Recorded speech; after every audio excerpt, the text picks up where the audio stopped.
여러분 안녕하십니까? 여수 MBC 뉴스투데이입니다. 유엔 기후변화 협약 당사국 총회를 유치하기 위한 지역사회 움직임이 빨라지고 있습니다. 전남은 2028년 총회 개최지로 여수를 비롯한 남해안 남중권을 건의하고 있는데요. 과거 수차례 무산된 바 있는 만큼 지역사회는 유치의 당위성과 절박함을 호소하고 있습니다. 김단비 기자입니다. 정부 서울청사 창성동 별관에 위치한 국정기획위원회입니다. 전남과 경남 지역 시민사회단체 20여 명이 이곳을 찾았습니다. 유엔 기후변화협약 당사국 총회, 이른바 COP 유치를 100대 국정과제로 채택할 것을 건의하기 위해서입니다. 시민사회단체는 건의문을 전달하고 이 대통령이 대선 후보 시절 COP 유치를 공약한 만큼 남해안 남중권 유치를 강조했습니다.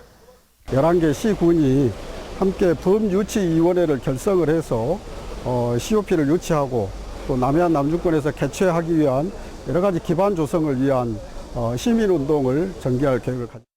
COP는 해마다 전 세계 각국이 모여 기후위기를 막기 위한 약속과 행동을 논의하는 국제 의사결정 기구입니다.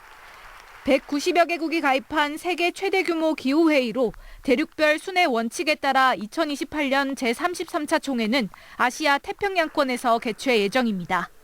전남도는 여수를 비롯한 동부 6개 지역과 경남 서부를 합한 남해안 남중권 개최를 촉구하고 있습니다. 자연자원과 국제행사 인프라를 갖추고 있고 동서화합과 국토 균형 발전의 차원에서도 COP 유치에 최적지라는 점을 내세우고 있습니다. 특히 과거 카타르와 아랍에미리트 연합의 COP 유치를 양보한 바 있는 만큼 지역 정치권도 힘을 보태며 절박함을 호소했습니다. 이제 여수를 중심으로 해서 남해안 남중권이 똘똘 뭉쳐서 이제 탄소 중립과 기후 변화를 선도하는 모범적인 여러 사업들을 또 하고 있지 않습니까? 대한민국이 유치할 수 있는데 좀 힘을 모으겠습니다. COP 33회 개최지는 내년 하반기에 열리는 31차 회의에서 결정됩니다. COP 33 유치 전에 인도가 뛰어든 가운데 전남도와 시민사회단체는 국회 정책토론회와 서명운동 등 전 방위적인 유치 확산 운동을 벌일 계획입니다. MBC 뉴스 김담희입니다. 전라남도가 지난 16일부터 닷새 동안 계속된 집중호우로 인한 농작물 피해 신고를 오는 30일까지 읍면동 사무소로 받습니다. 작물별 피해에 따라 재난지원금은 헥타르당 100만 원에서 최고 900만 원이 지급되고 피해율에 따라서는 생계비 지원과 농업정책자금 상환 연기, 이자 감면도 이뤄집니다. 이번 호우로 전남 지역 평균 강수량은 224mm를 기록했으며 농작물 피해 면적은 7,700여 헥타르로 잠정 집계됐습니다. 전라남도는 집중호우 피해 신속한 수습과 피해 주민의 빠른 일상 복귀를 위해 호우 피해자 통합지원센터를 본격 가동합니다.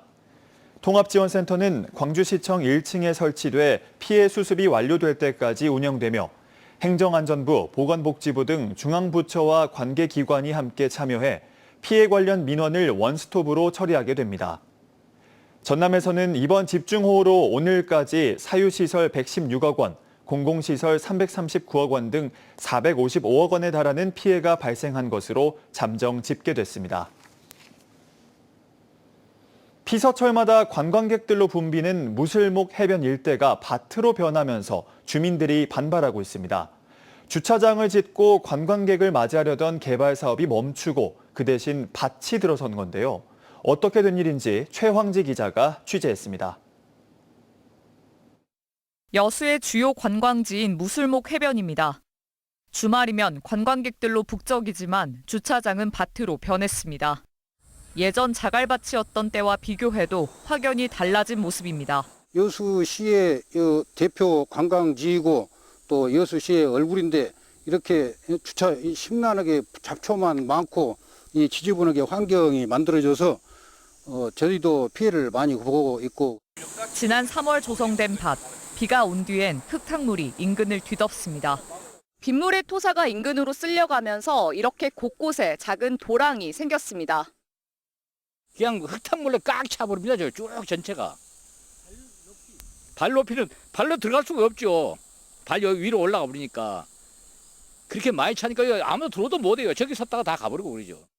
원래 이 부지엔 무술목을 찾는 관광객들을 위한 주차장과 관리사무소가 들어설 예정이었습니다. 하지만 땅 소유주들이 시청 공무원이란 사실이 알려지며 특혜 시비가 일었습니다. 검찰은 관련 공무원들에 대해 무혐의 결론을 내렸지만 개발 사업은 멈춰섰습니다. 땅이 오랫동안 방치되자 소유주들은 농지법 위반 소지를 피하기 위해 자비로 흙을 쌓고 작물을 심었다고 설명했습니다. 농기를 안 할 경우에는 처분한다고 처분 명령을 내린다 그래서 어쩔 수 없이 지금 흙을 뿌려갖고 작물을 심어놨는데 이제 와서 저걸 무슨 어쩌라는지 이해를 못하겠어요. 특혜 의혹이 해소된 만큼 개발 사업을 추진하면 되지만 이번엔 예산이 문제입니다. 여수시는 토지 매입 등에 30억 원 이상이 든다며 재정 악화에 따라 추진 시기를 장담할 수는 없다고 말했습니다. 매점과 해양 스포츠 시설을 주민들이 직접 운영하고 있는 무술목 해변. 주민들은 밭으로 변한 주차장을 바라보며 여름철 대목에도 답답함만 호소하고 있습니다. MBC 뉴스 최양지입니다. 광주와 전남의 소비자 심리 지수가 7년 만에 최고치를 기록하면서 경제 상황에 대한 긍정적인 인식이 드러났습니다. 한국은행 광주 전남 본부는 이달 소비자 심리 지수가 110.1로 2018년 6월 이후 가장 높은 수치를 기록했다고 밝혔습니다. 소비자 심리 지수는 경제 상황에 대한 소비자 인식 등을 나타내며 100보다 크면 낙관적임을 의미합니다. 광주시가 민생회복 소비 쿠폰 금액대별로 선불카드의 색깔을 구분해 논란이 되고 있습니다. 사용자의 소득 수준을 노출시켜서 취약계층이 역차별당했다는 비난이 일고 있는데요. 광주시는 오지급을 막기 위한 조치였다면서도 디자인과 색상을 통일한 카드로 변경해서 배포하겠다고 해명했습니다. 송정근 기자입니다. 광주시가 월요일부터 배포하고 있는 민생회복 소비 쿠폰입니다. 분홍색 카드엔 18만 원, 연두색엔 33만 원, 남색엔 43만 원이라는 금액이 적혀 있습니다. 색상을 금액별로 구분해 놓은 건데 지급받은 카드 색상만으로 사용자의 소득 수준이나 취약계층 여부를 알아차릴 수 있게 해놓은 겁니다. 지급받는 사람들은 색깔로 구분이 되면 그 지급받는 사람이 어떤 상황에 놓여 있는지 알 수 있잖아요. 그리고 사용처에서는 또 이걸 다 알 수 있고. 이재명 대통령도 전형적인 공급자 중심의 행정 편의주의적 발상이라며 즉각 바로잡을 것을 지시했습니다. 민생회복 소비 쿠폰 선불카드 색상에 금액별로 차이를 둬 사용자의 소득 수준과 취약계층 여부를 노출시킨 것에 대해 강한 어조로 질타했습니다. 이틀 동안에만 광주에선 6만 2천 명에 가까운 시민들이 선불카드를 발급받았습니다. 금액으로 환산하면 168억 원어치입니다. 광주시는 빠르고 원활하게 배포하기 위해 색상을 다르게 했다며 시민들에게 불편을 끼쳐드려 죄송하다고 사죄했습니다. 금액 식별이 불가능하도록 디자인과 색상을 통일한 신규 카드를 제작해 배포하고 신규 카드 제작에 소요되는 3, 4주 동안에는 스티커를 부착하는 방법으로 문제를 해결하겠다고 해명했습니다. 시민의 생활 정도가 노출되어 시민에게 큰 불편을 끼치게 되어 죄송합니다. 신속한 지급을 위하여 추진한 일이라고는 하나 광주에서는 해서는 안 될 그런 행정이었습니다. 인권도시를 표방하는 광주시가 취약계층에게 좋은 글씨를 새겼다는 비판을 피하기 어려워 보입니다. MBC 뉴스 송정근입니다.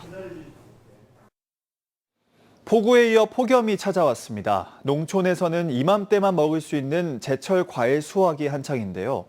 변덕스러운 날씨에도 불구하고 다행히 큰 가격 변동은 없다고 하지만 주산지에 큰 피해가 있었던 일부 품목의 가격은 당분간 강세가 지속될 것으로 보입니다. 이재원 기자입니다. 이른 아침부터 강렬한 햇살이 내리쬐는 화순의 한 과수원. 가지마다 탐스런 복숭아가 주렁주렁 열렸습니다. 한낮에 폭염을 피해 수확에 나선 지 1시간도 되지 않아 과수원 한편의 복숭아가 수북히 쌓였습니다. 이렇게 수확된 복숭아는 선별 작업을 거쳐 대부분 인근에 위치한 로컬푸드 판매장으로 향합니다. 능숙하게 당도를 측정하고 농가 스스로 가격을 결정하는 로컬푸드 판매장은 유통과 농가 소득에 큰 변화를 가져왔습니다. 진짜 편합니다요. 왜냐하면은 노골이 생기기 전에는 광주 가야지, 또 하순 가야지, 또 멀리 가서 판매를 해야겠는데, 근데 노골이 이렇게 생겨가지고 우리 농가들이 참 엄청 편하고 아무튼 좋습니다. 이거. 판매되는 복숭아의 가격은 4kg 한 박스에 28,000원에서 38,000원 사이. 다행히 이번 폭우에 큰 피해가 없어 당도 높은 복숭아의 가격은 일주일 전과 비슷한 가격대를 형성하고 있습니다. 또 상추는 100g에 1,500원, 깻잎은 30장에 1,200원에 판매되는 등 대부분의 야채 가격도 큰 변동 없이 유지되고 있습니다. 물가에 대한 고민도 좀 많이 있고요. 농가 소득도 좀 고민하고 있고, 그래서 적절하게 좀 협력을 해서 이루어지고 있고, 또 그 물가가 또 크게 뛰지 않도록 노력을 하고 있습니다. 하지만 주 산지가 폭우 피해를 입은 수박과 멜론 등은 당분간 가격 강세가 계속 이어질 것으로 보입니다.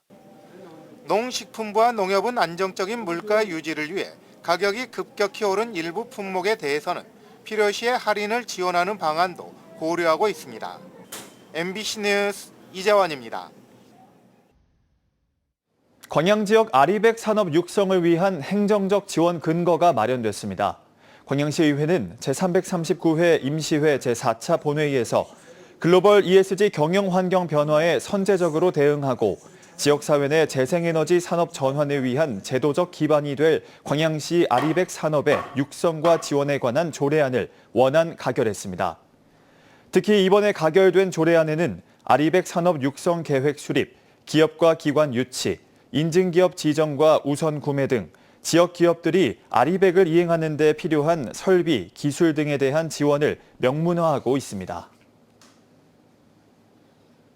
전라남도는 새 정부의 경기 진작과 민생 안정 기조에 맞춰 2025년 제2회 추경 예산안 6,056억 원을 증액 편성해 의회에 제출했습니다. 주요 증액 내용은 민생 회복 소비 쿠폰 5,121억 원을 반영하고 지역사랑 상품권 발행 지원 785억 원, 고용 둔화 지원 사업 78억 원, 마른 김 가공시설 수급구조 개선 사업 200억 원 등입니다. 전남도의 제2회 추경 예산안은 도의회 심의를 거쳐 오는 28일 최종 확정될 예정입니다. 순천시와 한국항공우주연구원이 우주항공 분야 공동협력을 다짐하는 업무협약을 체결했습니다.